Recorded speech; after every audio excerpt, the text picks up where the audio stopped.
On est avec Axel Kahn. Rebonjour Axel Kahn, merci d'être avec nous. Vous êtes président de la Ligue contre le cancer, généticien. On va faire un point avec vous sur la vaccination et vous poser des questions vaccin par vaccin, si vous le voulez bien. On va d'abord commencer avec le vaccin de Pfizer, qui fonctionne avec la technique de l'ARN messager. On a appris que 3 doses seraient peut-être finalement nécessaires au lieu de 2.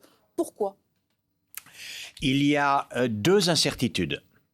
La première consiste à savoir combien de temps va durer l'immunité contre les souches qui circulent actuellement. On est certain que cela dure plus de 6 mois, 8 mois, mais évidemment, si cette immunité diminue trop, il faudra revacciner tous les ans. Et par ailleurs, ça c'est un problème qui est plus préoccupant, lorsqu'il y aura une immunité importante en France, alors les virus qui sont très minoritaires aujourd'hui, les variants comme on les appelle, qui n'ont pas de raison de se répandre parce qu'ils ne sont pas plus infectieux que le virus britannique, que la souche britannique, seront avantagés parce que ces virus sont moins inhibés par l'immunité vaccinale. Et alors là, il faut regarder, et alors il y aura intérêt d'une part à augmenter l'immunité qui agit un peu contre ces nouveaux variants, et d'autre part, sans doute, à vacciner, Moderna est déjà en train de le préparer, à vacciner contre les spécificités de ces nouvelles souches. Donc ça veut dire que la 3e dose pourrait être différente en fait des Il se précédentes. pourrait que la 3e dose fût différente, en effet. Cette technologie de l'ARN, comparée aux autres technologies utilisées par d'autres vaccins, pour vous, c'est la plus efficace aujourd'hui ?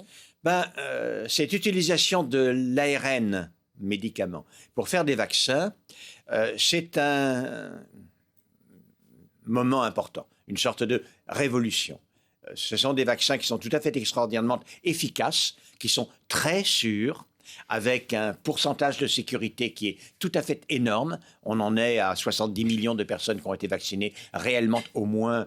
Il y a eu, comparé à ces 70 000, extrêmement peu d'accidents ou d'incidents. Et il est extraordinairement efficace. C'est l'un des plus efficaces de tous les vaccins qui ont été enregistrés ces dernières décennies. Donc c'est vraiment quelque chose d'extraordinaire et ça continuera dans d'autres domaines de l'utilisation thérapeutique.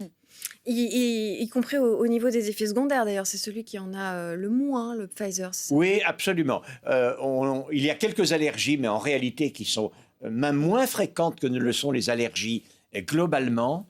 Et quand on regarde la mortalité après une vaccination, en prenant en compte évidemment qu'on a commencé à vacciner les gens de plus de 80 ans, et les gens de plus de 80 ans, ils ont une chance plus importante de mourir quand même que les gens de 25 à 30 ans.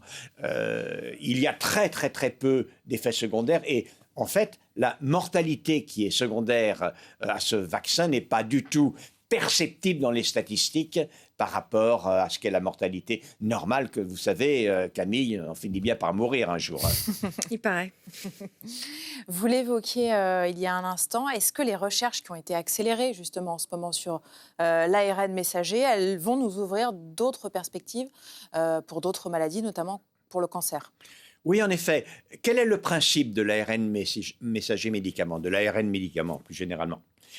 C'est que l'ARN va commander la synthèse, le messager va commander la synthèse d'une protéine et il y a énormément de protéines qui sont directement des médicaments ou des intermédiaires de médicaments.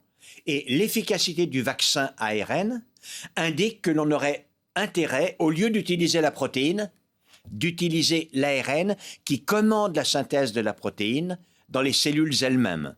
Et je pense qu'il y a un champ tout à fait considérable. Et en effet, la Ligue contre le cancer, pour ce qui la concerne, vient de lancer un appel d'offres de plusieurs millions d'euros pour financer des équipes qui vont essayer de proposer des méthodes innovantes utilisant dans différentes stratégies l'ARN contre le cancer. Alors, ce qu'on a appris aussi ces dernières semaines concernant l'ARN, c'est que manifestement, je parle sous votre contrôle, on peut donc le mélanger des vaccins à ARN avec d'autres vaccins. Donc, une première dose de l'un, une deuxième dose de l'autre. Ça, c'est Cela possible. n'est pas du tout étonnant, Camille, voyez-vous, parce que tous ces vaccins, en réalité, ont la même séquence vaccinante. À peu près.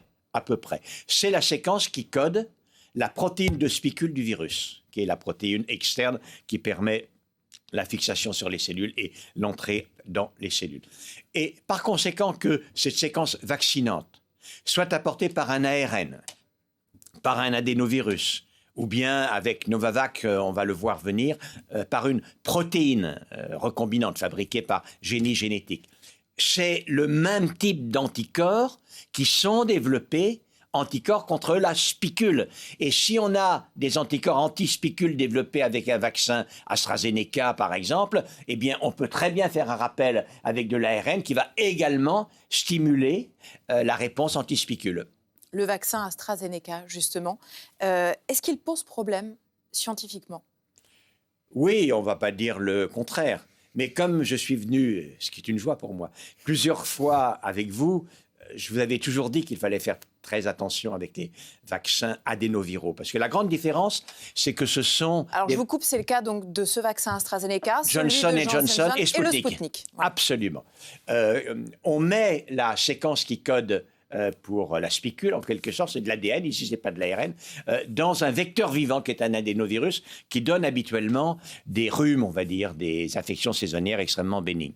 Moi, je connais très bien parce que j'ai beaucoup travaillé avec les adénovirus lorsque j'ai fait des expériences pionnières avec mes collaborateurs dans le domaine de la thérapie génique. Et je sais très bien que ce vecteur vivant, c'est un vecteur vivant qui peut entraîner des réactions. Et donc, j'avais prévenu, il faut être particulièrement vigilant. Alors, pour le vaccin... Donc, ces effets secondaires, on risque de les voir sur tous les vaccins qui fonctionnent avec cette technique. Alors, ça peut dépendre de l'adénovirus vecteur. Dans le cas de l'adénovirus d'AstraZeneca, il s'agit d'un adénovirus de chimpanzé. Et la caractéristique, c'est que, évidemment, nous, on n'a jamais été infectés lors des infections saisonnières par un adénovirus de chimpanzé. Donc, on n'a aucune défense contre un adénovirus de chimpanzé, si bien que l'infection qui est régressive, qui est bénigne habituellement, qui permet d'obtenir la réponse immunitaire, est plus forte. Et cela explique sans doute la fréquence avec laquelle les jeunes vaccinés avec le vaccin AstraZeneca, 25 à 40%, avaient un syndrome grippal bénin, mais cogné le lendemain de la vaccination. Moi, j'ai travaillé dans le vaccin. De ma vie, je n'avais jamais vu ça, hein. Sur les jeunes, justement, quand on est jeune, en bonne santé, est-ce qu'il vaut mieux se faire vacciner avec AstraZeneca ou ne pas se faire vacciner? Aujourd'hui, les statistiques sont assez claires. Quand on est jeune, il y a plus de risques à se faire vacciner par AstraZeneca qu'à ne pas se faire vacciner. C'est-à-dire que le bénéfice-risque, ça ne marche plus quand on est jeune avec AstraZeneca? Mais on va donner quelques chiffres, tout de même, c'est simple. Le risque depuis le début de la pandémie de mourir de la Covid a été de 1 sur 67 000.